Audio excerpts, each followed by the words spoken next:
No.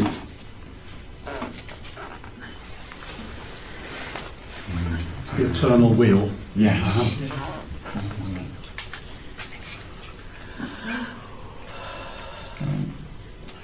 That's it. You're now recording. And it works on. And that should take it on. Yep, I'm going to give it a go a minute. Yep. Lovely. Okay, right. I can leave you to it. Thank you very much. Thank you. Off we go, and I'll switch the lights off. Only a few years. There we are. Can everybody see the screen from where you are? I don't know whether it reflects. I'll get out of your way, so I'm not standing in front of it. Right. Well, welcome to the course. I tend to walk around when I'm talking, but you just concentrate on the screen. 5 lectures, 32,000 years to cover in a total, I reckon, 450 minutes. So it's a quick dash through, not from beginning to end, but we'll start at the beginning. So let's have a sort of philosophical approach to what this is first. I mean, what is the point of local history? Anyone can be a local historian. I mean, it's very easy to become knowledgeable about a very small subject. Nobody else is knowledgeable about it, and you automatically become a local historian. I don't actually believe there's any such thing as local history. It's history. And if you're interested in the story, then it doesn't matter whether it's local or international, it's still history. So why do we even bother with it? Well, I think it helps us identify with our past, it helps us to understand the present, and I suspect, well, I hope, it ought to help us determine our future. When I speak to colleagues of mine on the council, many of them tend to ignore history and aren't interested. It helps us understand why we are where we are and where we might be going. And also, I think, much more importantly, it helps us feel that we belong to a community. If you're actually concerned about the place where you live, then you're automatically part of the community. We just can't escape from our story, can we? It makes us, for better or for worse, who we are. So, let's begin where we are. It's so much easier relating to something which is where we are. I always said when I was teaching, I never liked the history syllabus. I always thought we should have started with what's outside the school, get everybody vaguely interested, and then work out to the rest of the world, but we always do it the other way around. So, where we are, we're in the Winter Gardens, the ballroom on the other side. Next week you'll get to see the ballroom if you've not yet done so. And of course, the story can vary, can't it? We can have the truth of a story, or we can put something on which isn't quite truthful. And here, the lovely scene of the snow falling isn't quite truthful, but it still helps us to understand the story. So let's have a look at where we are. Some of these slides I won't expect you to see the details, it's just to help illustrate a point. But if we look at Weston in 1806, where we have that green area, this is on a slightly larger map, that is indeed here. Am I looking the right way? Yes. That is the old hotel field. So 1806, that area of green is nothing but a field. So we start off with where we are in 1806 with nothing there. A bit later on, as the century moves on into 1845, so the area begins to develop. Now, look very carefully at this. Of course, it's a sketch, which has been painted, and therefore it's not photographic, and there may well be some artistic license. But you ought to be able to identify a good number of buildings on that scene. That one particularly with the question mark. If we look at that more carefully, it's this. It's the Royal Hotel. It's the original front of the hotel. What we now consider to be the front wasn't even there. The front was south facing, and let's ask ourselves, well, why? Nowadays, if you buy a property on the seaside, you want to look out to sea. But nobody in the 18th century would have done that. All the storms that were coming didn't have proper windows. So the last thing you want to do was views across the sea. And so you tended to build on north-south trajectory. So here is the front of the hotel. And there it is, the original front. Still there, but it's now the side. So again, in history, quite often, things are not quite what they appear to be. You have to drill down to find out what they're like. And here is that original frontage in use between 1810 and 1849. That's a rather grand way to arrive at a hotel, isn't it? But later on, 1849, the hotel turns around, window manufacture is getting better, and the hotel expands. It expands on north-south trajectory, but there's a new entrance on the opposite side. And this is the hotel that we are now used to seeing. On the other side, on the western side, on the seaside, again, things change all the time. It's no use people constantly moaning about going back to the good old days, because anyone with any understanding of history knows there never was such a thing as the good old days. There were old days, yes, and there will be new days. But good, it's a value judgment, isn't it? But here we see 1849, that western-facing facade, changed in 1960 with the addition of the ballroom. And indeed, it will continue to change. This is the plan for 2019 for the hotel. Whether it will ever be built, I don't know. They have their planning permission. It's up to the hotel to organise their cash flow to see if they can develop it. So we have a 209-year-old building that we're looking out on. So that's 2 centuries of history, and we haven't moved outside the room yet. So we've got the past, we've got the present, and something is going to happen in the future, but we're not absolutely certain. So here we are looking down from a photograph was being taken last year during graduation day, and you can see these 4 phases: the 1810 phase, the 1849, 1960, and 2019 question mark. So there we are, completely immersed in 200 years of history, just by looking at that one set of buildings. So let's come back to that original picture, 1845, and identify the buildings: the Royal Hotel, the Bath Hotel, which very quickly changed its name to the Imperial, and it has again changed its name to a name which is, I don't know why they bothered choosing that, not exactly a crowd drawer, is it? But South Parade is there. Now, High Street is still there, but 2 buildings have gone. Waterloo House has gone, Veranda House has gone. Waterloo House was demolished in order to make way for Waterloo Street.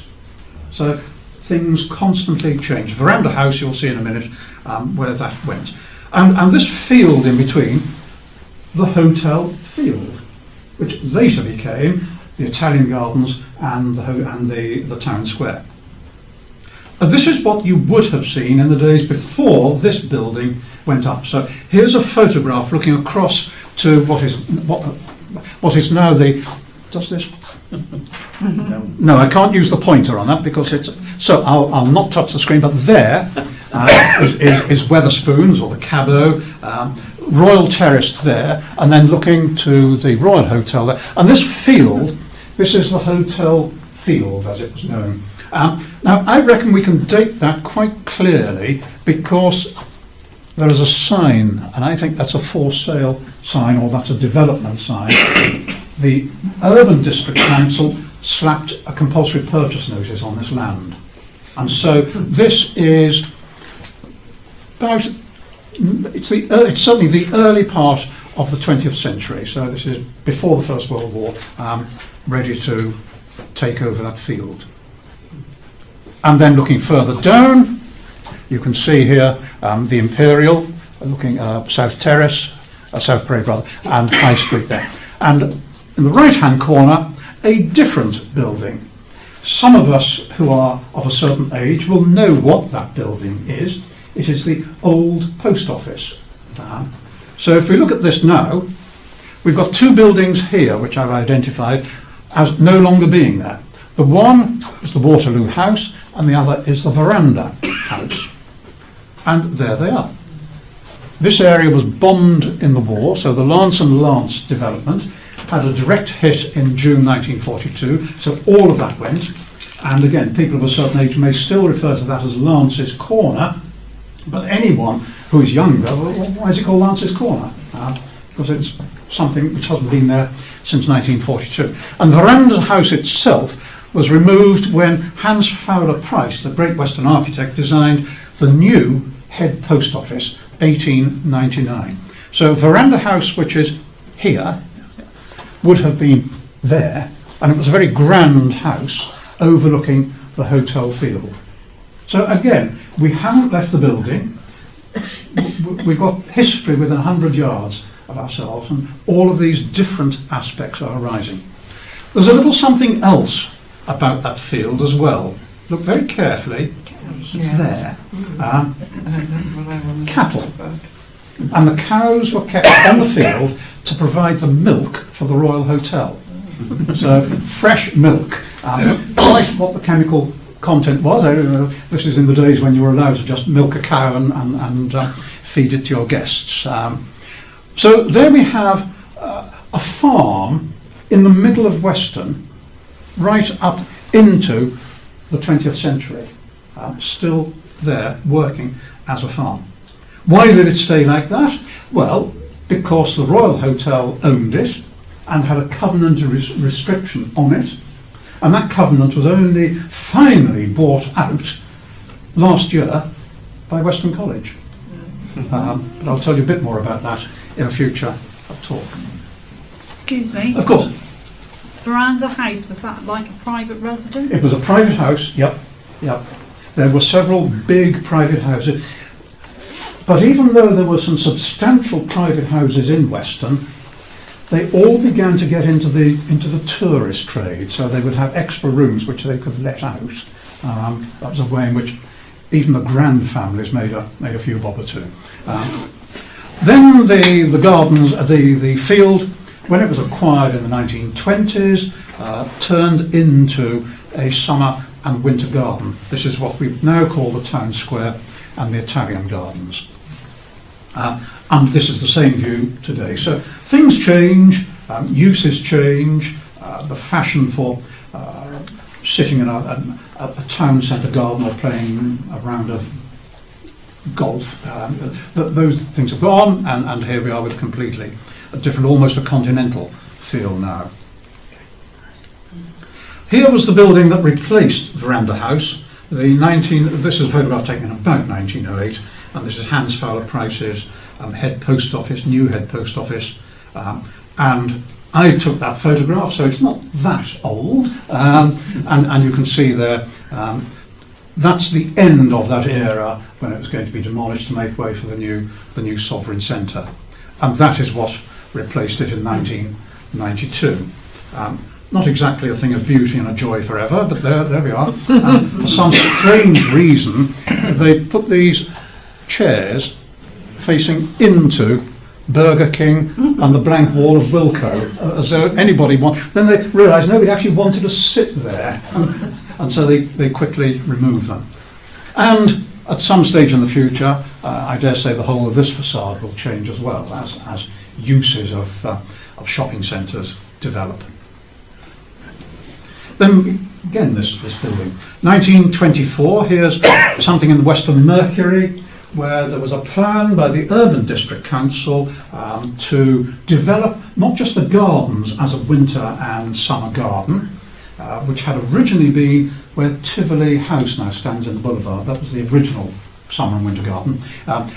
They also wanted not just a garden, but a building facing the sea, so dividing the garden from the sea. And this idea was developed by the council's surveyor, Harry Brown, who was responsible for quite a lot of Western development, and a name here which you may not be able to see, but Thomas Mawson, who was one of the country's leading garden designers.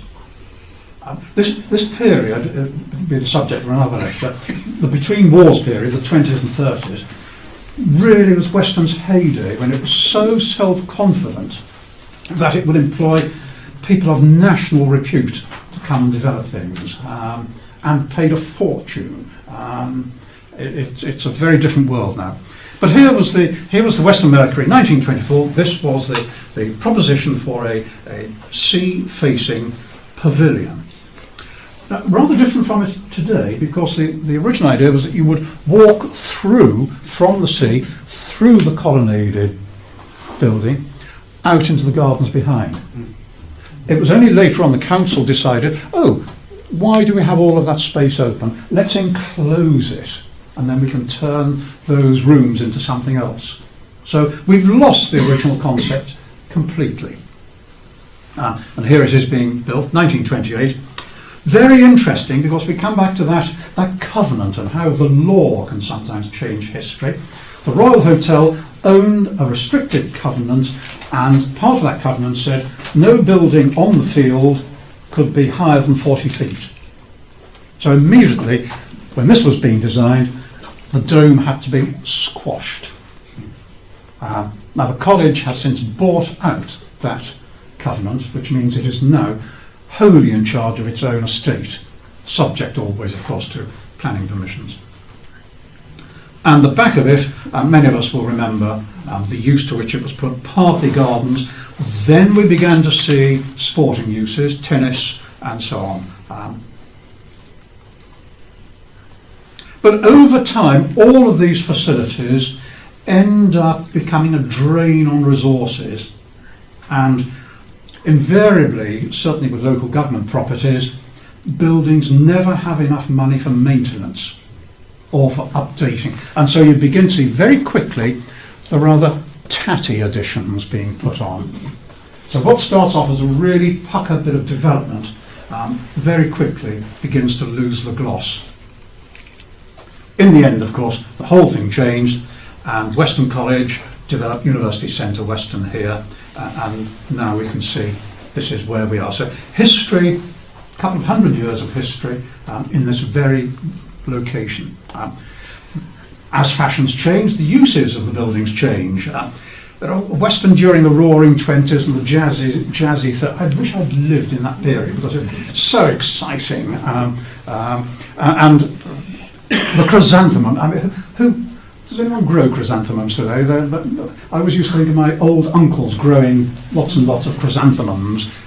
Wrestling, now that's come back into fashion, and so that's back in here. So, and of course the ballroom itself, which you'll be able to see next week. Restaurants have developed; they always were, but they've changed. Even the pergola. Inspiration for that came from Lord Leverhulme's place at Hampstead Heath. So the architect there, Thomas Mawson, this is his pergola, he designed that, he thought, I'll do the same for Weston-super-Mare. And so he created this one here. And that's it today. And even the opening ceremony is heaving with history. I mean, here's a cartoon, Weston-super-Mare's Great Day, and this is by Alfred Leet, who was the great artist, Your Country Needs You artist from Weston-super-Mare, and here he is really taking the mickey out of the whole thing. I mean, you've got all the great and the good there for the opening. So let's start. Here we've got this man saying go by Campbell's. Why is he saying that? Well, he owns Campbell Steamers. He doesn't want people coming here by train. He wants them coming here by steamer. So there he is. But this man is the deputy chairman of the Great Western Railway. He had been invited to open it. So he's wanting people, go by train, no, go by ship. This man, who looks like the town clerk from Dad's Army, he could only be a town clerk like that. Upon this auspicious occasion. And then you've got this row of very important local people. This man, Mr. Trevitt, who's going, Henry Butt. Now, he was the great developer of Weston, mansions for mayors. Now, Weston hadn't actually got a mayoralty at this stage, but clearly they're thinking, we need that. The next one to him is Councillor Butter.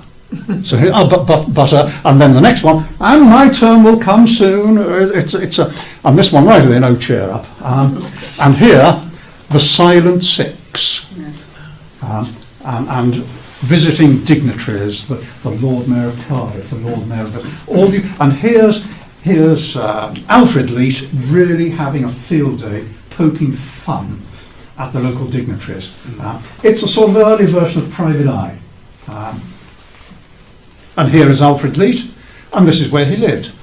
The hotel on the seafront, which his parents owned, Addington Hotel. It's now called Addington Court. It's now flats. And he's buried in Weston Cemetery. He wanted to be buried, even though he was this great international artist, he wanted to come home to be buried in Weston-super-Mare. He even designed his own gravestone. So that's his style of writing. So there he is in Weston Cemetery, a true son of Weston. And how many clubs and organisations use that poster whenever they want to sell a jumble sale or whatever? Your club needs you, your country needs you, all from that man in Weston. The Italian Gardens themselves. Why do we call them Italian Gardens? There's been correspondence on Facebook about it should go back to being Town Square. Well, Town Square was only a name invented in the 1980s by the Civic Society. It became Italian Gardens for one very good reason. Here, a place called Beddington House in Croydon, which had been demolished after the First World War, and Harry Brown from Weston was up there with a lorry one day that decided he would pick up a load of Italianate balustrading, put it on the back of his lorry, drove it down to Weston-super-Mare. Henry Butt had already paid to have the field given to the council. That's another story, we'll deal with that in future. And this wall was put up there. So the Italianate wall from Beddington House came to Weston-super-Mare. Hey ho, what do we call it? Oh, let's call it the Italian Gardens. That's the story. And here are the Italian Gardens, very, very soon after being opened by the look of those cars. Traffic going in two directions down High Street. And the High Street was only half the width that it is now. So here we are today, the Winter Gardens, and the remains of the statues, some of which have been partly vandalised, but on the whole, it's weathering. So this one is vanity, this one humility, this one sowing, vanity, humility, sowing, what was, what is, what might become. So here we have the introduction.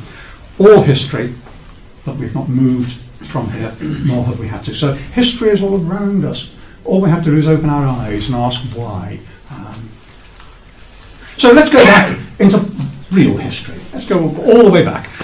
Back to the people who used to live here. If you've not been into Weston Museum, I recommend you do. Let's go back 35,000 years. We know what it was like in Weston-super-Mare 35,000 years ago. Some of them from them, some of my colleagues are still on the council, and they're 35,000 years old. They're still positive Paleolithic. But these eras, the Paleolithic time, Mesolithic, Neolithic, we were in operation then. Uphill, Whirl, Old Mixon, Copper Age, the Bronze Age, and finally up to the almost modern time, the Iron Age with Whirlbury. Uphill Cave. This is the only print we've got of Uphill Cave before it was blasted away as part of the quarry. A cave system in there. And before the whole thing had been blasted away, bones of all sorts of prehistoric animals were found in there. That's the site now. It's a cliff, as obviously you all know, but down here in this picture you can see the lime workings because the stone was being burned for lime. Lime was used as a fertiliser, of course, in those days. But the whole process had to stop because clearly the church is there. So that was the end of quarrying at Uphill. And there's the workings. And it hasn't changed very much between then and now. And so people go there now, use the cliff face, the artificial cliff face, the quarried cliff face. All that's left of the cave system is a little bit in there. Nothing worth even going in to see. But it's interesting to think of that time when saber-toothed tiger wandered around here.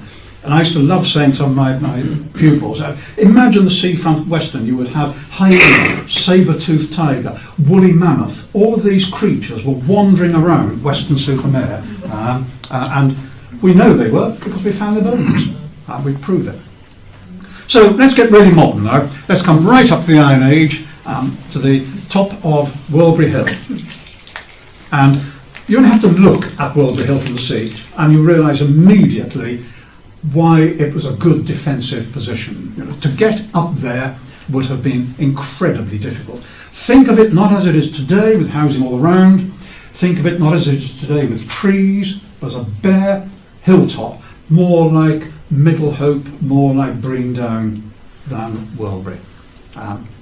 And I mean, this photograph shows wonderfully, doesn't it, how... oh yes, it does work. Oh, not on the screen. And there, up at the top, with this 1930s aerofilm shot, you can work out, can you see the ramparts around there? So that's the extent of Welbury Hill Fort. Very, very important. I don't think we make enough of the hill fort. It's what's known as a multivalate fort. It's got a whole series of battlements. There are only 50 of these left in the country, and this is now classified as being of national significance. So it's not just a little thing on the hilltop in Weston. It's of major national significance. All these quotes are national quotes, an outstanding example of its class, unusual in terms of its location. There are only about 10 which are actually located on the coast. Most of them are inland, and it is a scheduled ancient monument and at risk for all sorts of reasons. Look at this shot of 1864. It's not a shot, it's a print. You can see here, looking down, before the woods had been planted. We should not have tree growth on Welbury Hill. It's a Carboniferous limestone upland, and trees do not grow naturally on Carboniferous rock. The soil cover's so thin, which is why the trees are always spindly and keep falling over. And this is what it was like using a picture from 1893. You can still see the ramparts, but the tree cover is beginning to take over. But still, 1910, a good view. The First World War was a real benefit because the whole hillside was clear felled for the war effort.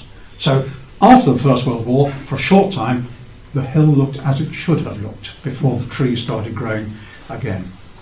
And that's the same view today, 2 years ago. And we all know, if we've walked up there, the paths, that's the same path. It's just an old photo on the left and a modern photo on the right from going up by Camp Road. So what would it have been like there?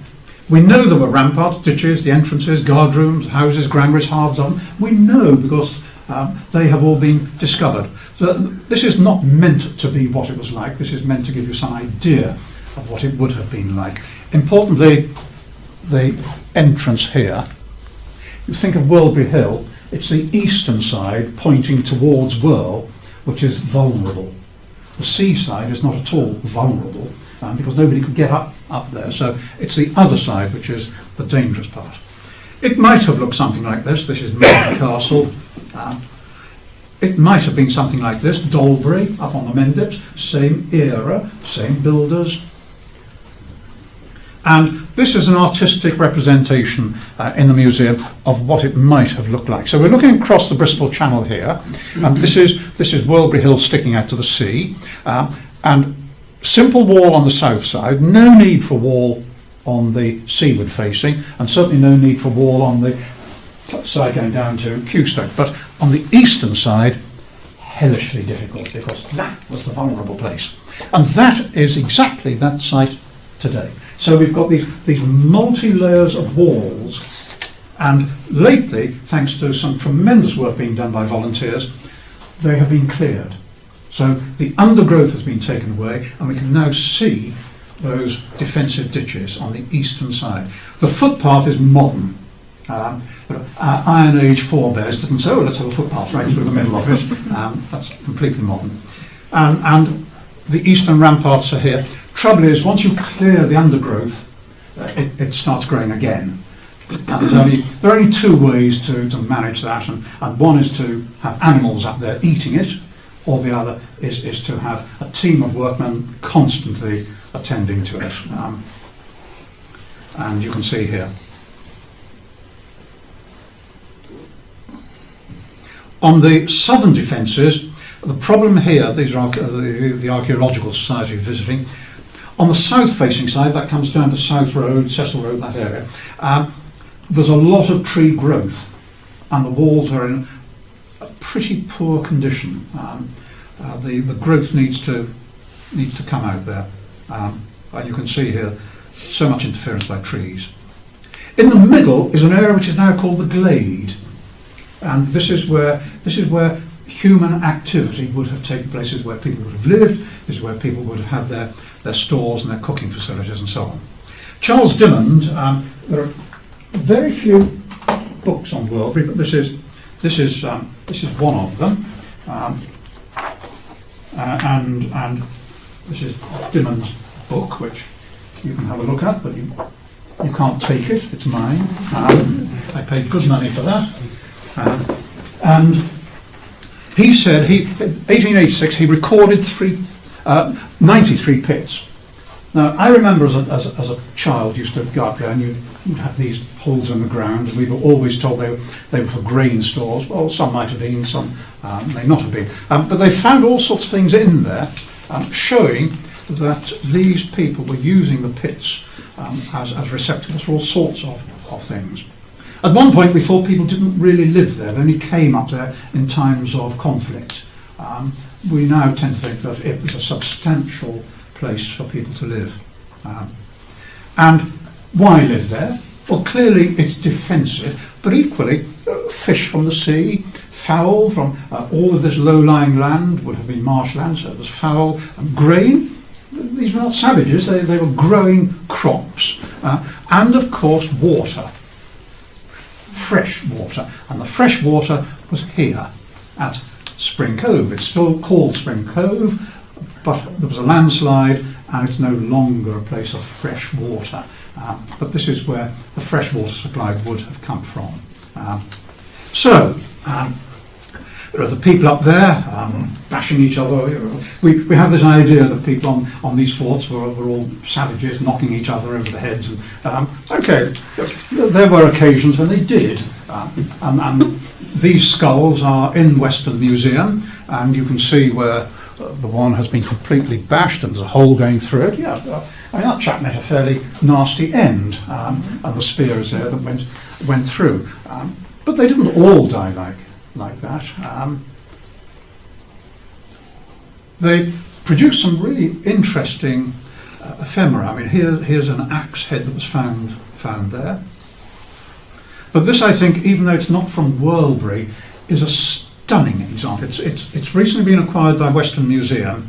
It's the Clevedon Talk. It's on loan. It's on long-term loan from the British Museum, and it is a stunning piece of jewellery in gold, made, must have been for a very high-ranking person, sometime between 150 and 50 AD. So this is before the Romans arrived. This is Iron Age jewellery making of the highest quality. I mean, this is such a stunning piece of work. All sorts of security measures had to be taken before the British Museum would allow it to come into Western Museum. So if you haven't seen it, it is a magnificent example of work at that time. Unfortunately, we come right up to date, and Worldbury is suffering from vandalism. Whether it's I suspect it's not intentional vandalism. I suspect what happens is a lot of people go up there, kids, people, and say, "Oh, let's build something out of this stone. Let's build a cairn." They don't realise they're actually destroying a really historic monument.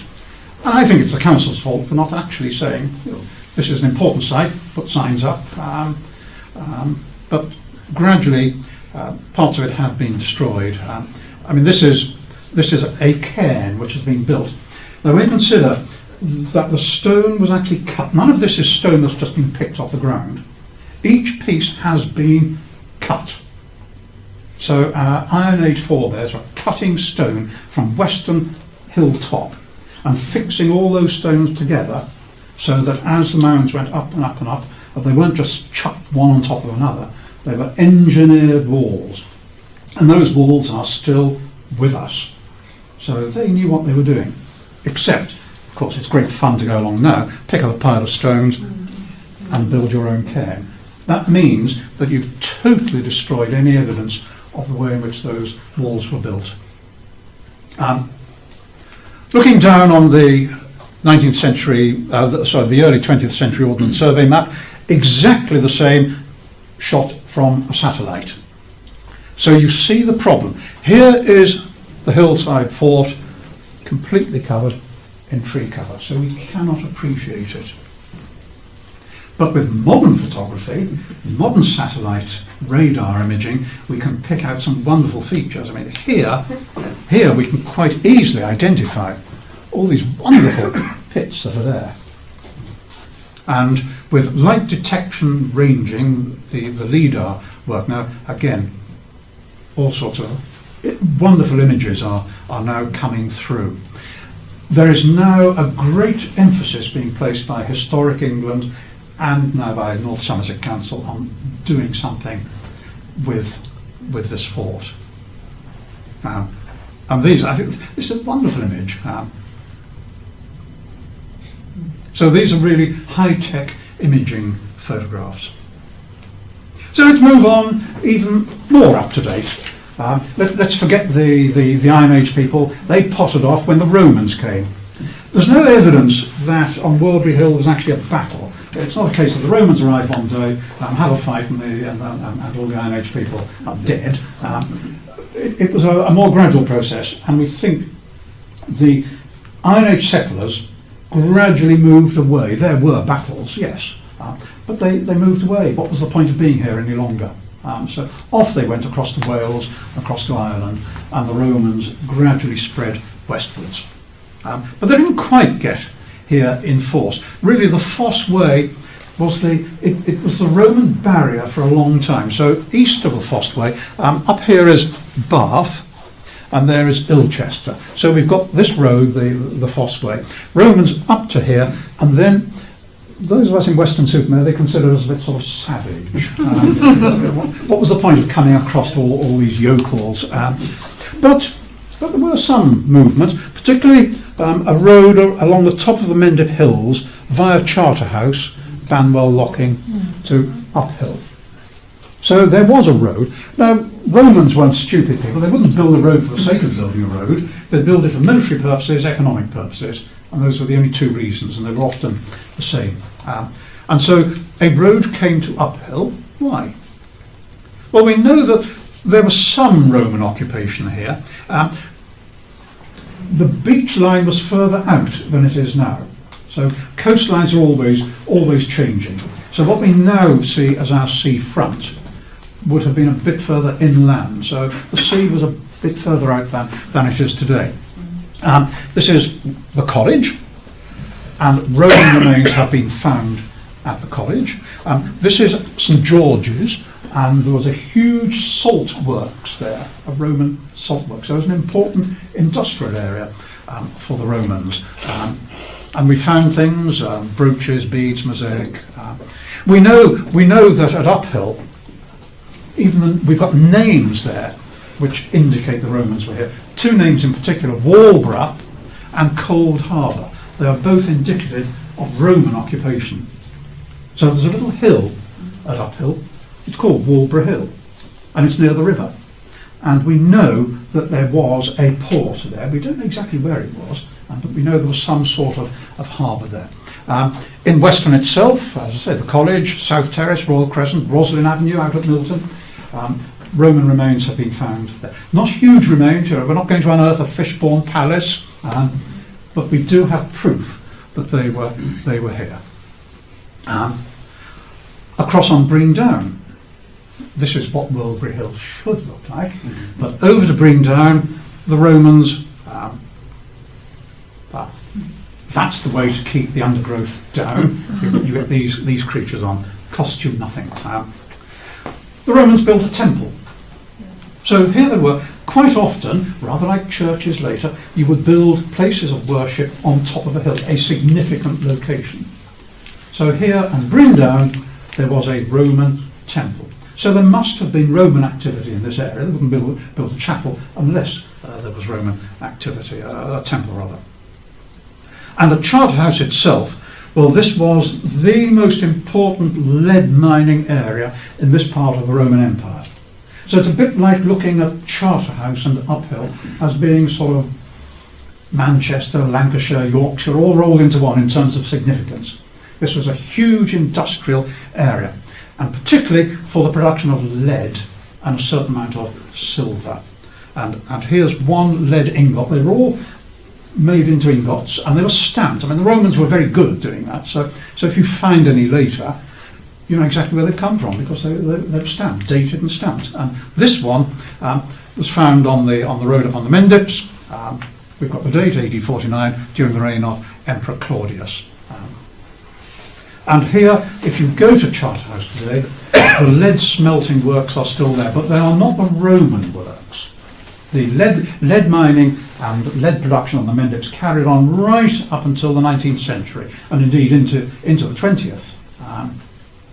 And these are the flues.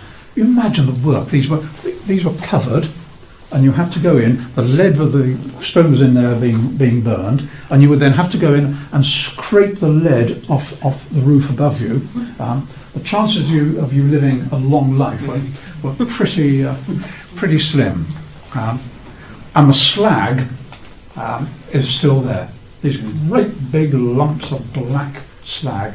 The lead had been taken, the silver had been taken, and this is the detritus just dumped there. And it's interesting, isn't it, that this is the rubbish of the era, which is now scheduled and listed and very important, and nobody's allowed to take it. So it's funny. And then the road came to Uphill. We've got Roman road. You can trace it along the Mendips.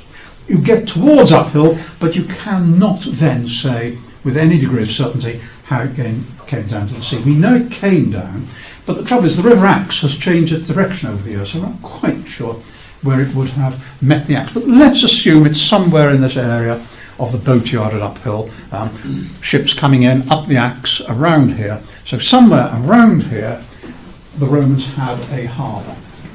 It was a way in which you could move lead from the Mendips along the road, put it on the boat and take it off. All sorts of legends and stories, of course, have built up around it. The most incredible story must be that of Blake's poem. And did those feet in ancient times walk up on England's mountains green? Those feet being the feet of Christ, the mountains green being Uphill, Bleedon Hill, the Mendips. Forget the Cornish; they've got the wrong end of the story. We've got the right story here in Somerset. And of course, the legend is that Joseph of Arimathea, Christ's uncle, came over with the lad, with teenager Jesus, because Joseph was a metal merchant and went off to the Mendips to get the metal, and the boy Jesus came with him, and they went up there. And on the way, of course, Joseph later on went up to Glastonbury, climbed the hill, got a bit tired halfway up, so stopped, put his staff in the ground. That's still called Weary Hill, and that's where the rose thorn flowers every Christmas. It's not miraculous. It's a type of rose which does flower at Christmas. But this gave rise to all these great legends and stories. Medieval people loved these stories about Jesus coming here, and of course, can you prove he didn't? I mean, we know about 3 years of Christ's life. What was he doing the other 30 years? Well, coming to England. So I like to say to people, forget Glastonbury, forget Canterbury, forget Rome, forget Jerusalem. It's Uphill. Why we're not cashing in on the tourist potential, I do not know. As the Romans departed, so we entered a period that historians used to call the Dark Ages, but now we tend not to, but I'll use that phrase, we all know what we're talking about. Period, roughly speaking, from the departure of the Romans in 410 right up until the entry of new people in 1066. And this rather nice painting in Western Museum shows Steepholm Island, though it looks actually a bit steeper than it really is. I think there's a bit of artistic license there. Painting of 1885. The two islands, both Steepholm and Flatholm, were very important during Viking period. We're talking of the Dark Ages now. It's the only evidence we've got in this part of the world that we can attribute to a spelling, to a name, to say the Vikings were here. Holm is a Viking word for an island.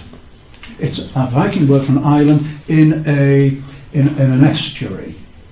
You think of Stockholm, it's a lot of islands. So Steepholm, Flatholm.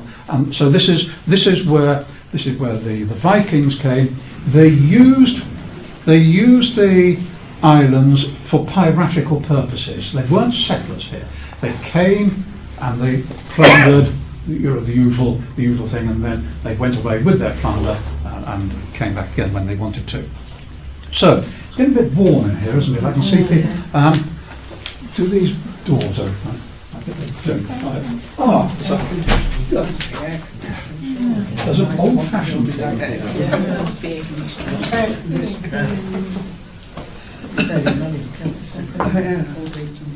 Probably against fire eggs, but so we definitely have some Dark Age links with the names in Weston. Worthy place.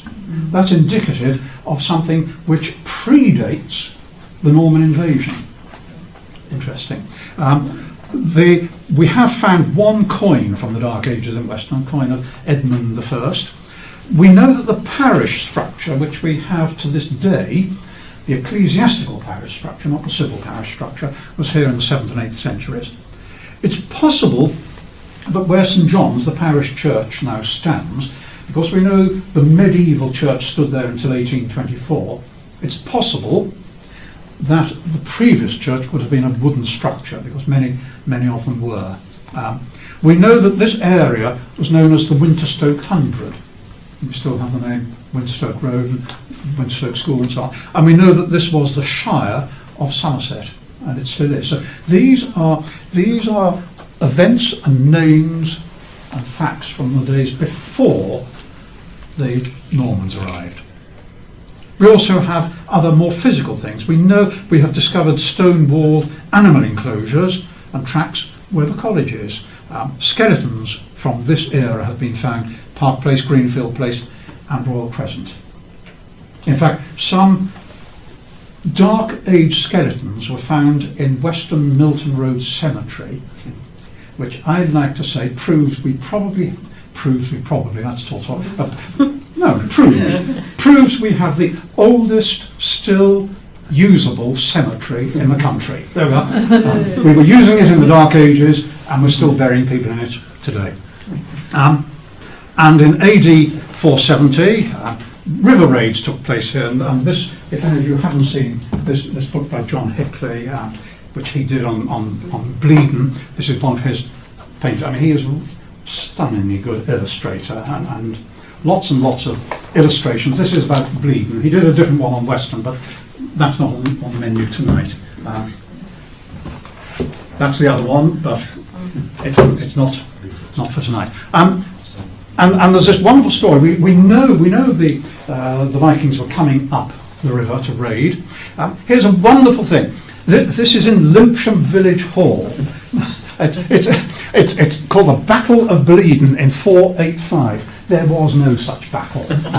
But here's this wonderful ditty on the wall. Ye vessels lay on axes key, ye Danes, ye swords uplifting. A bleeding wife fetched forth a knife and sent ye ships a-drifting. And ever since then, we've had this story that when the Vikings raided uphill and they slaughtered everyone and they ran up the hill to Bleeden, they slaughtered everyone at Bleeden, there was so much blood that it was called Bleed Down, the blood down. Absolute poppycock. But it's a nice story. But as these Norse men were coming back to their boats, this woman in Uphill had gone along to Uphill, seen all their boats, got an axe and put a hole in each of them. So when they all jumped in their ships to go back off, all the rest of the Brits came down and slaughtered them. It's a lovely, lovely story with not a grain of truth in it at all. In fact, the name Bleeden is a perfectly ordinary name. Don is a hill. It's nothing to do with blood at all. We do get names terribly wrong. We jump to silly conclusions. Bridgewater. Nothing to do with a bridge over the water. Bridge is a word for place, and it was owned by somebody called Walter. So it was Walter's place. We now call it Bridgewater. Nothing to do with water. But let's think of the Dark Ages as being a period when, again, they were uncivilized, savage people. Tremendous culture. We're now appreciating this era much more than ever we did before. And here, one of the most superb features from that period, the Alfred Jewel, which is a stunning piece of work. So, 1066, everything changes. I couldn't resist this. And it changed. We were forced to join Europe. Interesting, it was in October 1066 that we were forced to join Europe, and in October 2019, well, apparently, but there we are. So, Battle of Hastings, every kid at school learns that date, forgets every other date in history, but for some reason we remember 1066. It's an emotional date, because it's the last time Britain was invaded, or England was invaded. And when the Normans came, first thing they did, very sensibly, was to have an inventory. Okay, we've conquered England. Now, what have we conquered? What's there? Let's do an inventory. And it'll take us 20 years to get the inventory done. And so in 1086, all of the information was put together and was published in this thing called Domesday Book. And several were made, 4 of them are still in existence. And every manor was in it. Well, nearly. Some didn't get into it. The manors here did, so it's a source of tremendous information. Here are the Domesday manors. Look at the names: Uphill, Hutton, Ashcombe, Milton, Worl, Cewstoke, Woodspring, Banwell, Congsbury, Winsk. All of these names were here in 1066. They were here before the Normans arrived. 90% of the settlements in England today were here before William the Conqueror arrived. We've invented very few settlements since. So here they are. The sheriffs, the shire reeve, the bloke in charge of the county, the shire reeve, the sheriff, we still have them. It is the longest civic office unbroken in this country since 1061. And this gentleman is this year's High Sheriff. He was last year's High Sheriff. So it's a form of local government which has not changed since before the coming of the Normans. And here are the local extracts from Domesday Book itself. This is the actual photograph of them. The top one is Ashcombe, or Ayscombe, as it is there. The next one is the one in the Middleton. And then we have Worl. Interestingly, of all the local settlements, Middleton, Milton, Ayscombe, Ashcombe, Cewstoke, Opopill, Uphill. It's got nothing to do with being on a hill. It's the pill. It's a local word for a river. It's the place next to the river. It's on the river. Opopill. We can't spell. We call it uphill. Nothing to do with that. But the one which hasn't changed its spelling since before 1066 is Worl. It has not once changed its spelling. And here are others. Yes, Cewstoke or Cewstoke, Worspring, which has slightly changed to Woodspring, and as I said, Opopill, Uphill, Worspring, and here you can see Cewstoke. So this is actually from Domesday. And let's look in a little more detail. Ashcombe itself, okay, this is a modern typescript, but we know it's in the 100 of Winterstoke. Why 100? 100 settlements. In the county of Somerset, total population 18 households, and that's considered to be a medium-sized settlement. its taxation was medium, 3.5 guilds. Go on to the value. The value of the manor, not the value of the village, or so, the value of the manor was £5. Interestingly, the value of Worl had been £10, but dropped to 7 because of the constant raids by Vikings. So the value had gone down £3. And you can see what happened here. The households: 6 villagers, 5 smallholders, 7 slaves. The land for ploughing, the lord's land, meadowland, pasture land, woodland, 30 cattle, 18 pigs, 136 sheep, and 60 goats. See, some idea of what people did there. The lord of the manor before the revolution, before the invasion, was Brittrick, and of course they were all kicked out when the Normans came, and he was replaced by Herluin. Herluin Way, the road is named after him. At Worl, when the Normans arrived, they needed to control the local population, make sure there was no insurrection. You can't build stone castles immediately, you can eventually. So the first thing you do is build timber police stations. You call them Motte and Bailey castles. So you put a few troops in there to keep the locals under control. And here they built on various batches, the hills. And one still there is Castle Batch at Worl, which is now a public park. And the hump where it was is still there. And that's where the timber palisades were put, and a dozen or so troops in there keeping the locals under control until the Normans managed to build a proper stone castle at Bristol. And that's what we gradually did. The stone castles built everywhere to subjugate the local people. Then we set about building. Now, the Normans came with styles of architecture, but we had already adopted some of them. I mean, don't run away with the idea that on one day they were here, everything changed. Things are much more gradual than that. But we have some wonderful buildings which were here when the Normans arrived, or very soon afterwards. We know that Old St Nicholas on the hill at Uphill was certainly here by the 12th century, probably here way before. There are Norman bits to it, and we know that Worl and Cewstoke are equally old. How do we know? Well, styles of architecture. This is St Martin's Church, Worl, and St Paul's Church in Cewstoke. Normans were able to build circular like that. Beforehand, we could not do it. We didn't know how to. So Saxons would build with one lump on top. They couldn't build very big. But the Normans learned how to build like that by putting in stone and a keystone there to keep the whole thing together. Then they learned how to build buttresses to keep the walls from flying out. And here you can see clearly Cewstoke had a bit more money than Worl, because they were able to create this wonderful doorway.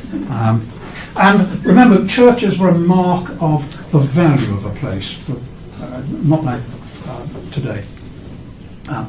And here at Old St Nicholas Uphill, you can see there where the stick went in to tell the time, where the shadow came in. It's the mass dial, so you could work out what time mass was being said.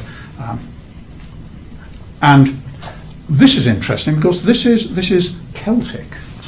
So was Uphill Church there before the Norman invasion? And I love the gargoyles. I want to write a book on gargoyles because they're stunning. I mean, this is Worl and that's Cewstoke, and they're there for a very good purpose. Apart from being frightening and sending everybody away with nightmares, they serve a good purpose because very few people could afford lead downpipes, and so the water would come off the roof through the mouth of the nasty beast, gushing away like that instead of dribbling down the side of the wall. And from the word gargoyle, of course, we've got the word gargle. It's a French word, gargle, gurgle, gurgle, gurgle, gurgle, gurgle. And that's how you get the word, gargoyle. Gurgle, gargle, gargoyle, all the same. And this person clearly needs to go to the dentist. And in Worl, the tithe barns were built so that 1/10 of your income would go to the church. So that's the tithe, the 10th. And here, the tithe tax, which started in the year 855, was only abolished in 1977. Some people still had to pay the tithe right up until 77. And this is the Worl tithe barn. It's still there. And it was converted into that school. These are the original buttresses on the tithe bar. Still there. And this wonderful example of a tithe bar is at Woodspring Priory. Not only is it still there, but it's in use as a barn, and has been since the days that the canons were there. They weren't monks, they were black canons there. So, some statistical information about Weston. We know there was a rector, a parish priest here in the year 1180. So it was a parish. If it was wealthy enough to have its own priest. We know that the church, a physical building, was here by 1226. We know that in 1266 we were paying a tax to the bishop. Weston had to pay £100 of wax per annum to Wells Cathedral. Wax? Why wax? For lighting. So every church, every parish, every village had to pay a tax in beeswax.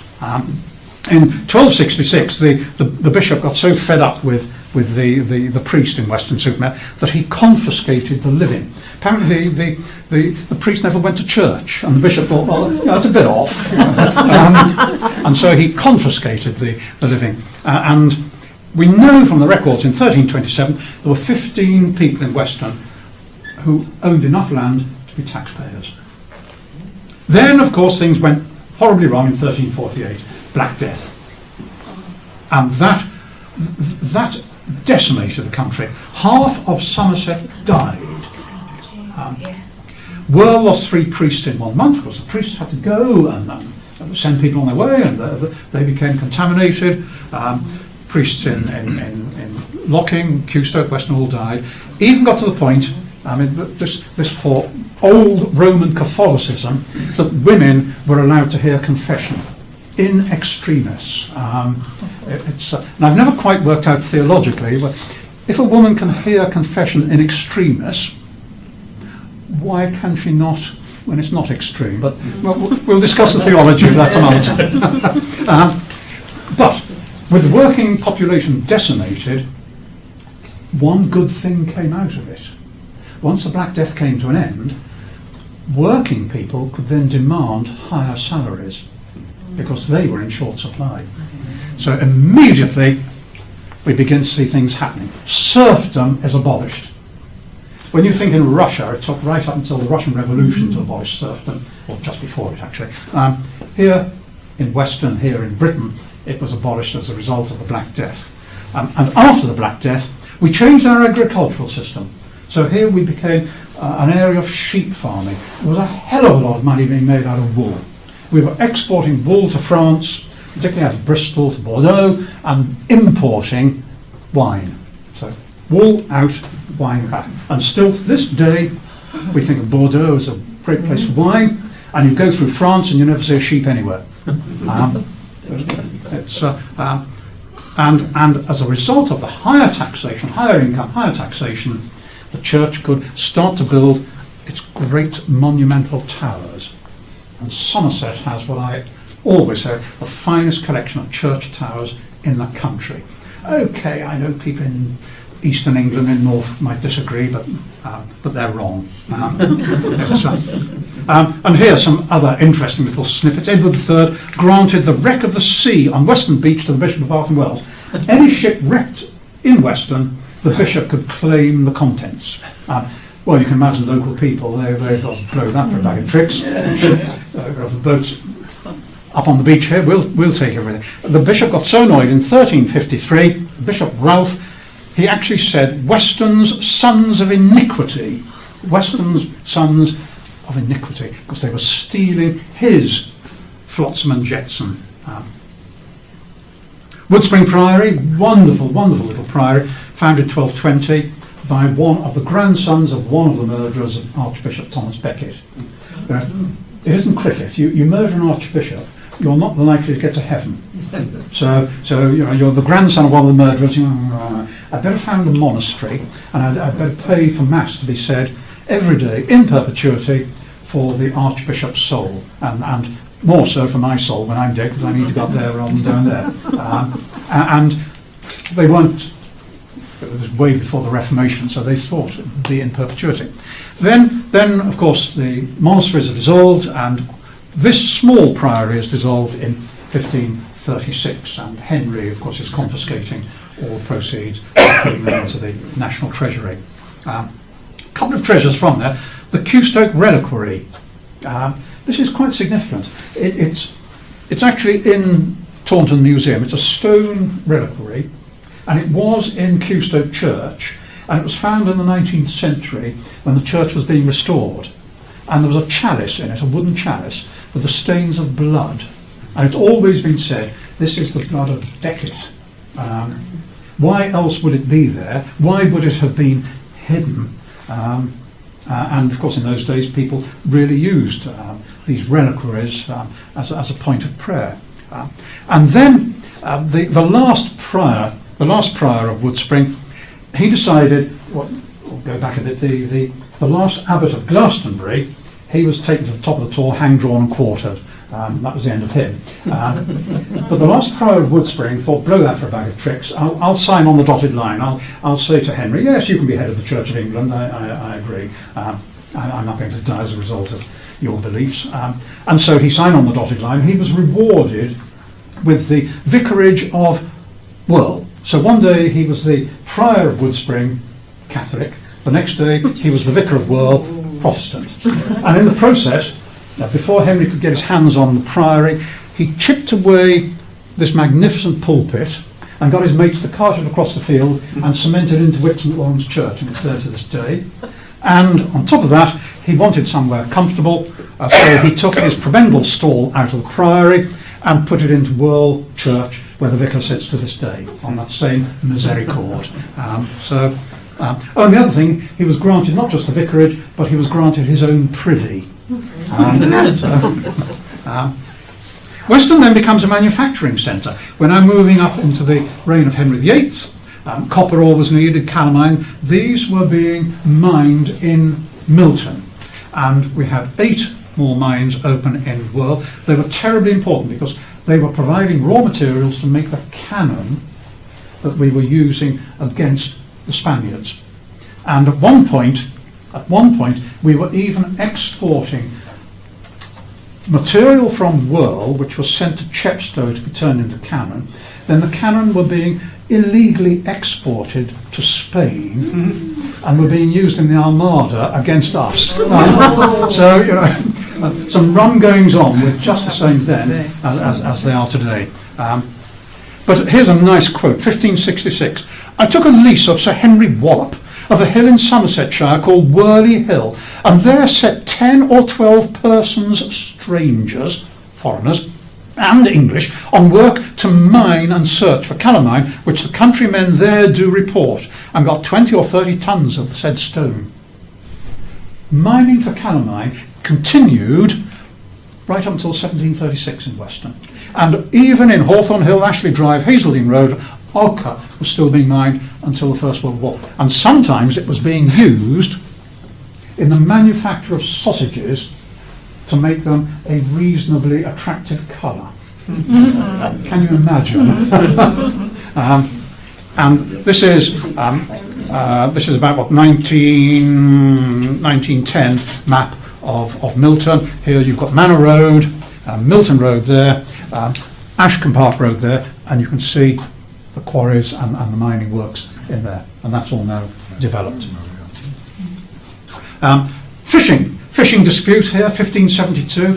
We don't think of Weston as being an area of disputation, but this indenture made the last day of June in the 14th year of the reign of our sovereign lady Elizabeth, by the grace of God, Queen of England, France and Ireland, defender of the faith, etc., between Edward Bache of Stansted in the county of Herts, Esquire, of the one party, and Hugh Smith of Long Ashton in the county of Somerset, Esquire, and Matthew Smith of the Middle Temple in London, Esquire, of the other party, witnesseth that the said Edward Bache hath demised, granted, and to firm lenten, and by these presents doth demise, grant, and to firm let unto the said Hugh Smith and Matthew Smith all that parcel of ground or little land commonly called Anchor's Head, counting by estimation 1 acre, be it more or less, lying in the river of Severn, and near adjoining to his manor of Weston alias Weston-super-Mare.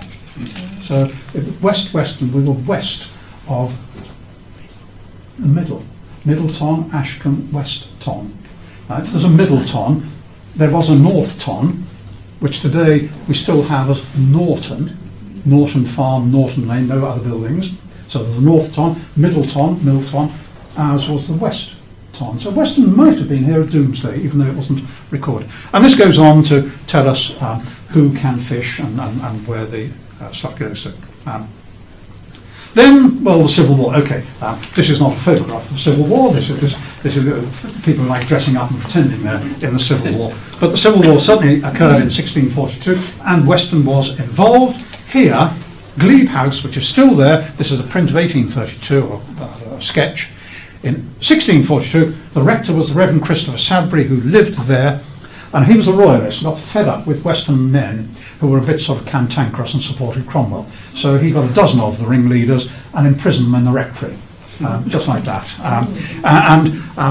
Then Sir Thomas Austin came into Weston with the Cavaliers and fought the local people. And Weston people didn't like the Cavaliers, didn't support the king. They went to Milton and Worl, got their mates to come with pitchforks, and they beat the Cavaliers and sent them scurrying away. In the end, of course, the Roundheads came through, and the rector was himself imprisoned. He'd backed the wrong side. The men were let out, and the rector was then taken before the courts, charged with high delinquency, found guilty, and in good West Country tradition, they forgot to do anything about it. And so he just waited till the end of the Civil War, and Cromwell was in charge. When Cromwell died, nobody wanted Cromwell's son to take over. It was a bit of a bore, and we all wanted to go back to having a good time, so Charles II came onto the throne. Hey-ho, and the rector was happy again. And this is Glebe House today, still there. Interesting house. Look at it. It looks as though it's all of one style, but there's a window, that's not a window. There's a window, that's not a window. It's all being cleverly disguised because it's a higgledy-piggledy building that's been added to over the years. Then, a little further on, the last battle to be fought on English soil, Sedgemoor, 1685. The Duke of Monmouth arrives, and he thinks he's going to take over the throne, gets as far as Sedgemoor, and doesn't make it any further. That's the end of him. At the end of that, of course, Judge Jeffreys is appointed to go around and round up all of those West Countrymen who supported Monmouth and dispatch them to the hereafter.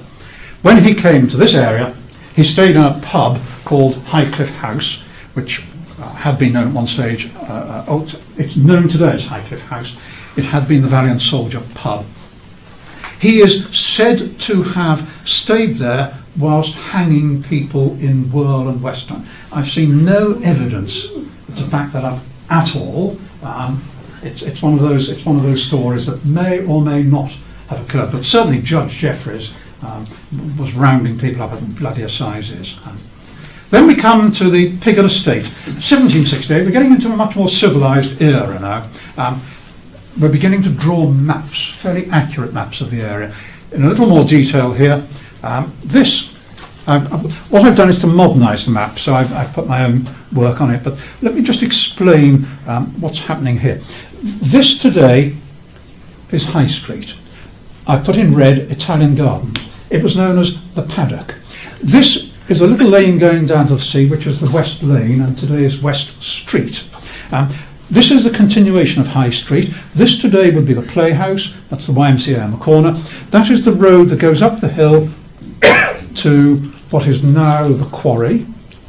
And this is the road that goes to Bristol, because it was the only road that could go on the hill. So you had to go via Upper Milton and Worl. And this is the Eastfield. Oh, I touched the screen. This is the Clover Ground. This is the Glebeland. This is the church up here. This today would be Lovers Walk. And you can see the various names here. So this is Weston with a road pattern here in 1768. And we think this road pattern is probably medieval. So Weston is a very old place. Even the name Weston-super-Mare first appeared in the 12th century, spelt as it is spelt today. Weston-super-Mare, one of very few places in England that has a combination of Saxon and Latin spelling.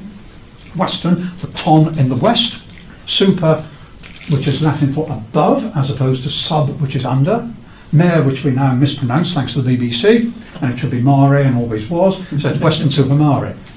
A place in the west just above the sea, not next to the sea, above the sea. Go up the hill to St John's Church, which is where the original parish church was, and it's slightly up the hill. It's above the sea, Weston-super-Mare. Here's a map of 1792. Look at the way names are spelled. Don't forget the dictionary is a fairly modern invention. Kew Stoke, Milton, Ashcott, which is now Ashcombe, Uphill, Olmix Ton. These are the spelling. And here you've got Little Weston there, Uphill there, and there's a track going along, which would be today's Beach Road. In a bit more detail, West Street is clearly there, High Street is clearly there, Meadow Street is clearly there, and the Bristol Road is clearly there, and there's the parish church. 1806, another map, and in more detail, the street. Nobody called it High Street, it was the only street, they called it the street. This little street, which is now Regent Street, went off to the beach. It was then called Watersill Road. Here, the West Lane, which is today West Street.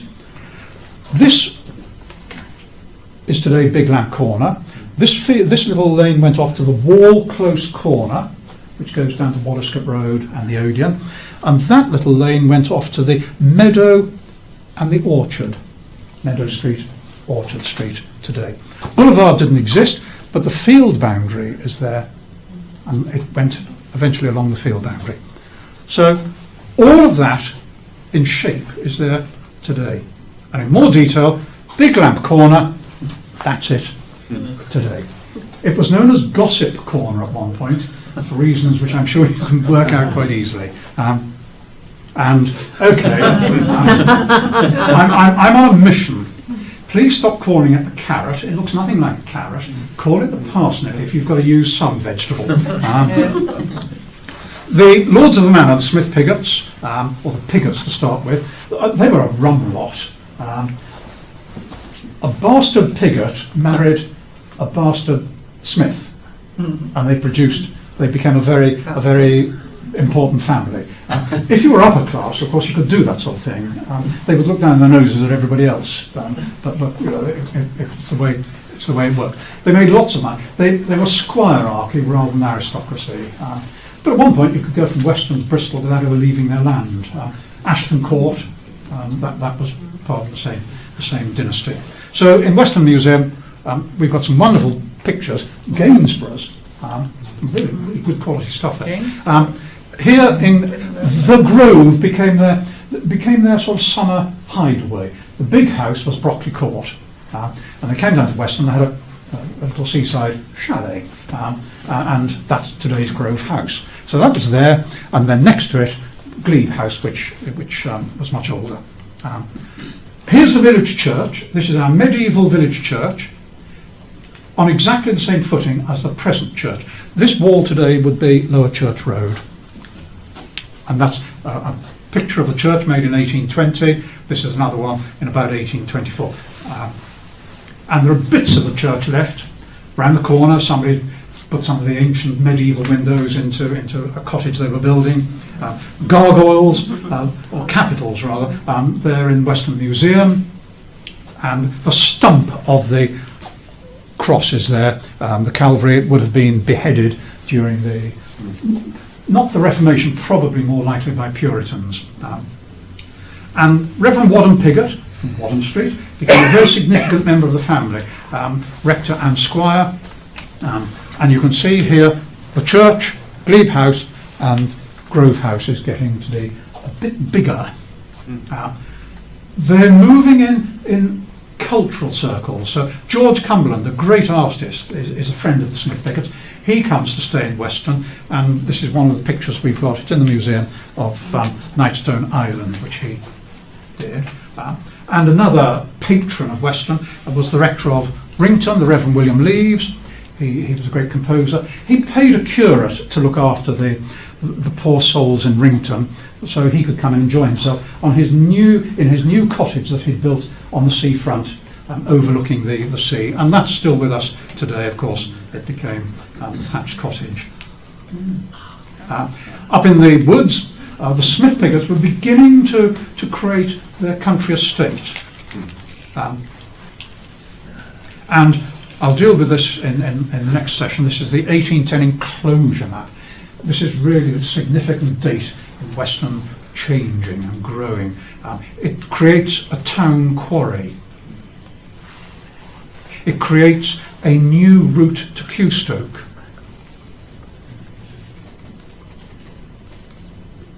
It opens up the woods, and the Smith-Pigots begin to plant the woods. And gradually, the old village scenes begin to disappear.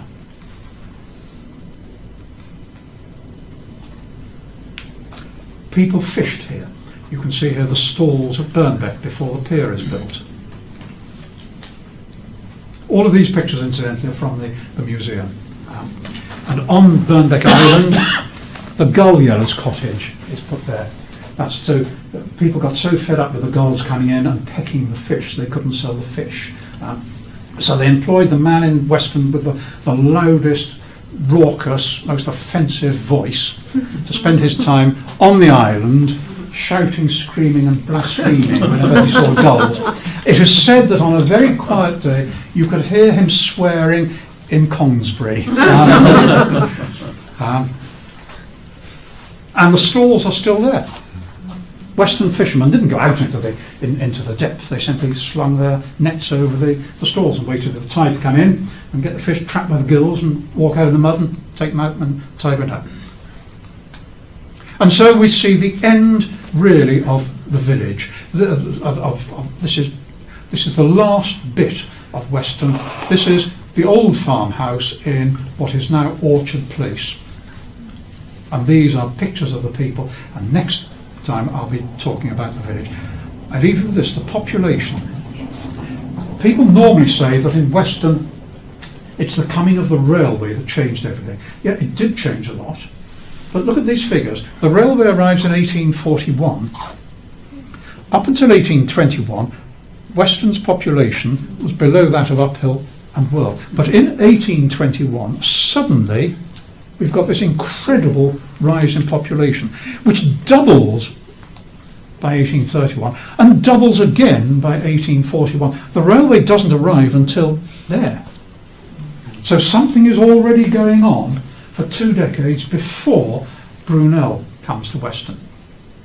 In the old order, we relied on fishing, farming, mineral extraction, teasel growing, and isolated self-sufficiency. The new order, of course, brings in a different way of making money. We invent tourism, we invent trade, we invent service industries, we start building, and people begin to come here to retire. Nothing new. And this, I must quote this for you, it's an 1822 tourist guide, the very first one, and remember this is 2 decades before the railway arrives. To the inhabitants of Bristol, Bath and their vicinities, the relative situation of Weston-super-Mare to Bath, long the resort of the rank, the elegance and the gaiety of this kingdom, its nearer vicinity to Bristol, the great mart of trade and opulence, the recommendations Weston possesses from its natural situation, the improvements it has already received, and the much greater embellishments it would immediately acquire by becoming the place of your resort. All these circumstances merit your attention and induce the author to address this little narrative to you as its natural patrons. Weston, July 1822. And still the council is writing its regeneration prospectuses, and this is what they were doing in 1822. So I finish with this, my favourite picture of the beach before the present promenade, and you can see the lads in Weston are still as lazy as they were then. 8:30 I'm supposed to finish, there's 1 minute to go. I'll see you next week. Okay.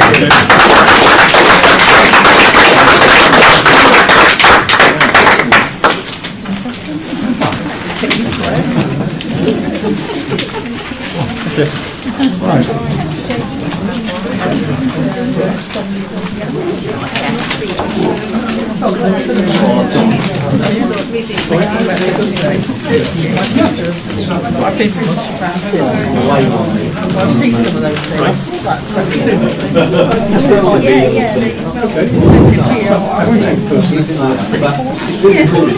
You can have it.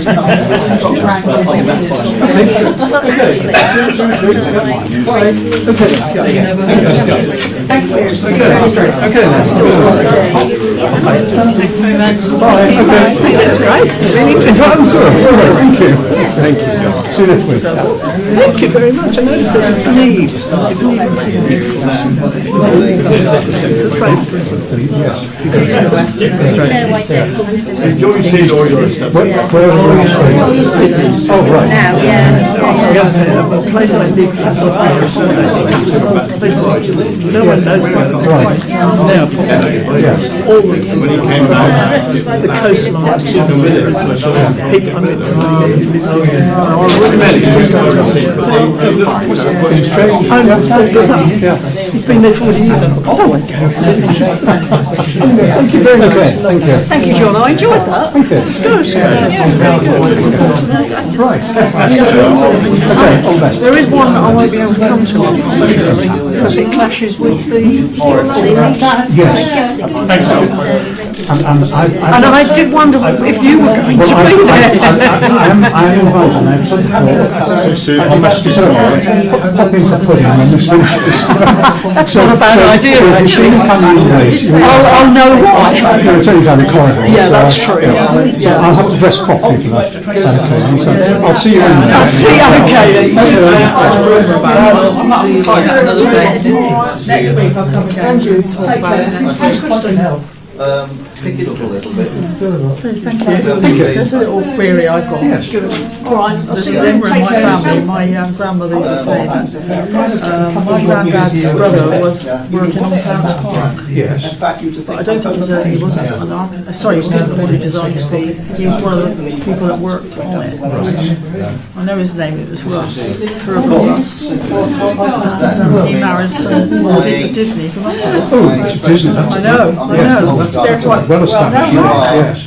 He did marry. Okay, yeah. He married a Disney. Right. But I'd have to find that through the family tree, wouldn't I, I'll give my somehow? presentation. Okay. But I know I he use worked that in phrase. Clarence Park.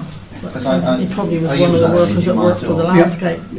Um, That was given by And I left Mrs. it to the Davis. She gave the land to hashtag the postcard council. visitors, and it went out to them. Are you in the Western Away Family from- History Society? I have, But I'm thinking of joining there's something one like on that. eBay, Yeah. I Pat guess you've Pace probably seen runs it, it, a and she is 1903 store. excellent. That rings a bell, that name. I've seen it probably in the papers, Yeah. advertised, haven't I? Mercury or That's it. somewhere.